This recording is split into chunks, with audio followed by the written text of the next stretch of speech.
Hey guys, what's up? My name is Art.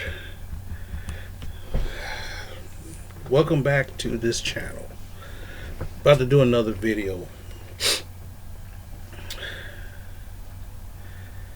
A quick update. Everything's going good.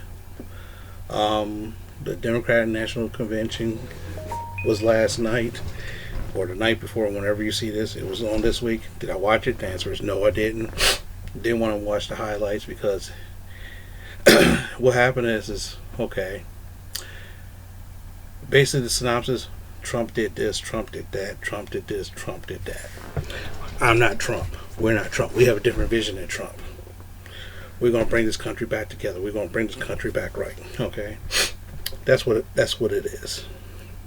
Do I want to hear that? The answer is no, I don't. But a lot of people did. And the funny thing is that one, I'm a registered Democrat. I vote Democrat, so I don't need to be sell pitched to vote Democrat. Okay. If you want to know more about my political viewpoints and all this other stuff, and whether I think I may do a video on that, I did a video on that in the past. I might do another one. Don't know. That's kind of. I really don't like talking about that because of the fact that people hold politics and religion close to their vest, and any kind of deviancy can set people off, which I don't want to do.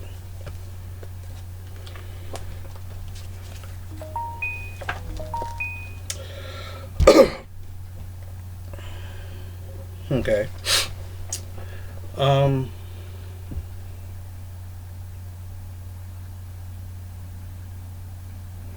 Basically, I've just been relaxing, really. I really don't do much. I've been working from home since the week of St. Patrick's Day. The week of St. Patrick's Day was the last time I was in the office. Okay, that was the last time I was in my office. And they're talking about we might not even be able to go back into our office until later on this year, like close to the end of the year, so maybe like November-ish. Because they have to spend money on, in order to do it, they're going to have to spend money to fit everything up to where it makes it more safe. Now, what I mean by that, like if you go to stores, you see the stores have that plexiglass shield kind of window kind of shield with a little slit like a bank teller. The problem is that we don't have that. We could have that, but the problem is that you gotta get Congress. You can't get it done right away. To explain that, I work for the federal government. I'm a civilian who works for the federal government. I take disability claims. Okay. And for us to do anything, they had the Senate. The Senate has to talk about it. The House, Senate has to talk about it, and then the president has to agree with it. But guess what? This is an election year. So here's the thing. No one's going to know anything until after the election is over with. So either one or two things. Either they're going to say, okay, you can go back to the office and no precautions for COVID-19, or we need precautions for COVID-19. Now think about it. It's all political. So I'm not even going to worry about it. So right now, I've been working from home since March, halfway March. So that's 5 months. Another 2 or 3 months, I'm working from home. Okay, fine. Now here's the thing. A lot of times I come up with videos because something's happening at the job. I talk to people at the job. I hear stories at the job, and I talk about it. That is gone. I'm home. This is my bedroom. This is everything I do. From the time I wake up to the time I go to bed, it's in this room. Except for eating dinner. Okay? Other than that, I'm in this room. Pretty much. 95% of the day. 95% of the day, I'm in this room. So basically, if I do a video, it's because it's something I'm doing. Like, for example, reading books and talking about it. Watching a movie and talking about it or whatnot. It's just that's what it is.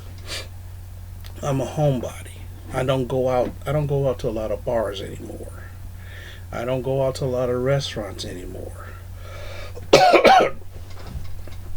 I go to a gym, but the gym has been closed down because of COVID-19 again. So, which means that I'm not working out. No, I'm not going to do home gym or home exercises because to me, doing home exercises, I bought a gym membership so that way it forces me to use it. Because I know myself. But anyway, basically what this means is that I'm a boring dude. Not a boring piece of shit. I almost said that. I'm a boring dude. I don't have any girlfriends to complain about or to brag about. I'm not going out on any dates. I'm not banking bitches. I'm not doing any of that shit.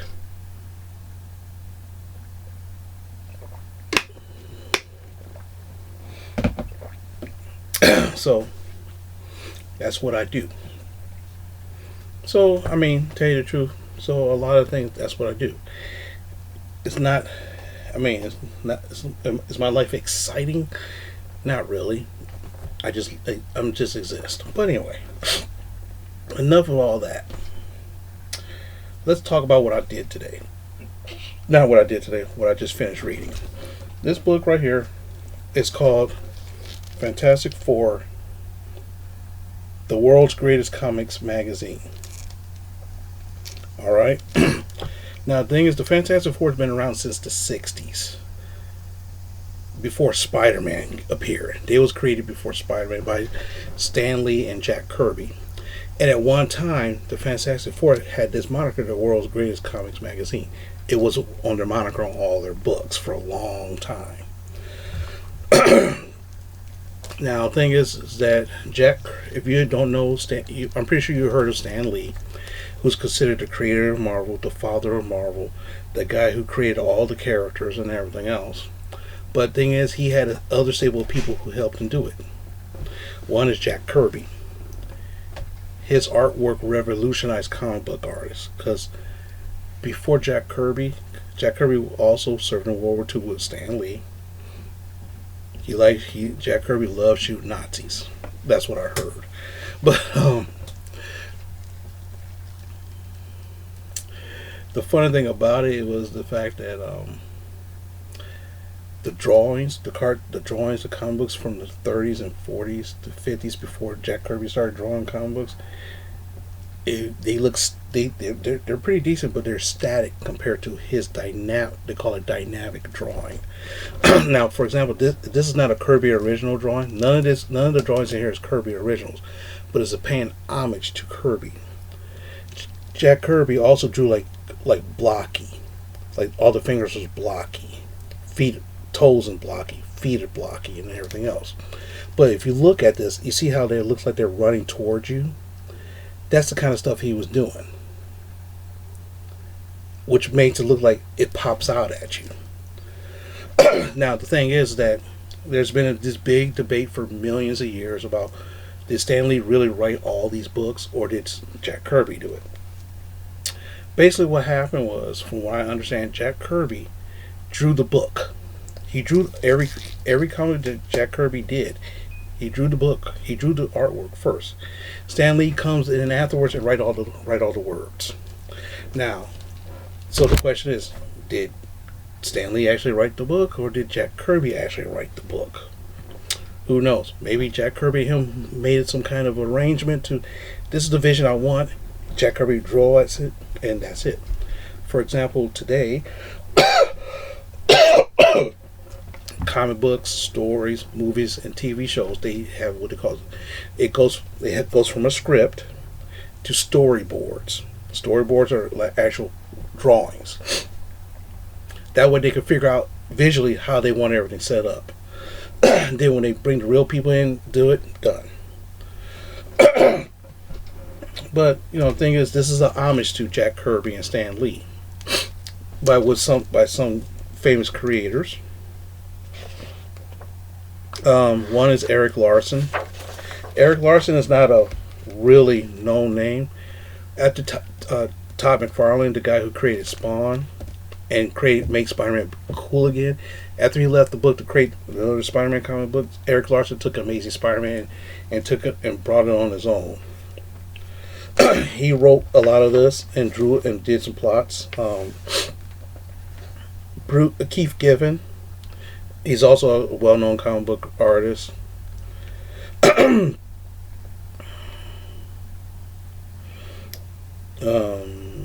Now another person which I thought was kind of interesting was Bruce Timm. Bruce Timm, you might not know who Bruce Timm is, but you've seen his work. Do you remember the show The Batman, the animated series? Bruce Timm produced that. Bruce Timm also produced a lot of the Superman animated series, Justice League animated series, a lot of straight to DVD movies. He had his hand in all of that. And he's also a decent artist. So what happened? Every artist adopted a Jack Kirby style like this, and it's like what they call a throwback. And this is what this book is. It's a love letter throwback to Jack Kirby and Stan Lee and their mode of writing. One other thing about Jack Kirby loved doing was what they call splash pages, which never really was done before. Here's an example of a splash page where it fits the whole page. Now the funny thing is this a very good book? I read this, and I loved it because I remember reading the original Fantastic Four run. Did I ever the books? No, I didn't. Back in the 70s and the early 80s, they had these little digest books. You know, like if you're some of you might be old enough to remember the TV Guide. There used to be a TV Guide that came in every week in the mail. If you subscribe to a TV Guide, there's a little book of a TV Guide that came in every week in the mail. Now there's a channel for TV Guide. They had little digest books, like for example, if you see those little puzzle books and Sudoku books, that's how it looked. And they had reprinted all their comics, so the writing reminds me of that style back in the day, where everything was just boom in and out there. Lots of shading, lots of in your face kind of thing. Not like today's in your face where it's like extreme and in controversial. But it's like there's a lot of human emotion and stuff like that. This is the first 12 issues of it. It went for a while. Basically, it's all about Dr. Doom trying to become the most powerful man he can be. He amassed all these artifacts. For example, he got this thing called the Cosmic Cube, which is the Tesseract in the Marvel movies that the Red Skull had in the Captain America movie. Yeah, that was a Cosmic Cube, where you basically could shape reality to your own will. And then he grabbed this. He got around this power, and then what happened was, like Dr. Doom fashion, he lets himself get so far out of hand that they find a way how to beat him, and they beat him severely. But it's pretty cool. And plus they have guest appearance from the Avengers, Spider-Man, Daredevil, the Inhumans, all these guest appearances, and it's pretty interesting. So, I mean, I like this book. I really did. I might try to see if I can find more of these. Now, this book right here is $34. I didn't pay $34. I paid $5 for this. Sometimes the guy in my con, he has these $5 books. And whenever I see him at a con, I say, "Oh yeah, I'm at this con. We're having $5 books." I know I show up at that, so that way I can get some $5 books. Sometimes the books are not that great, but hey, $5 instead of paying $40 to $50. Why not? Is this a good read? If you want something interesting, this will be a good read. And this is the kind of writing that they had back in the 60s. If you want to kind of read how stuff was back then. Because sometimes some people said that writing was better than the writing you see today. Because SJWs.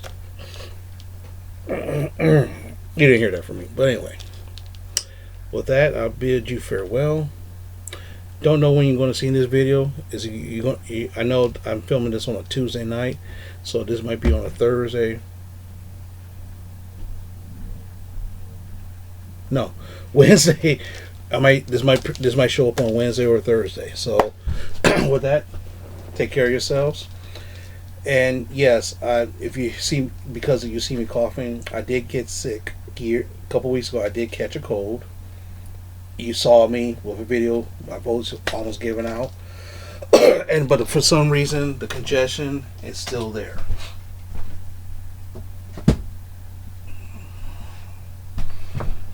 So with that, I bid you guys farewell and take care of yourselves.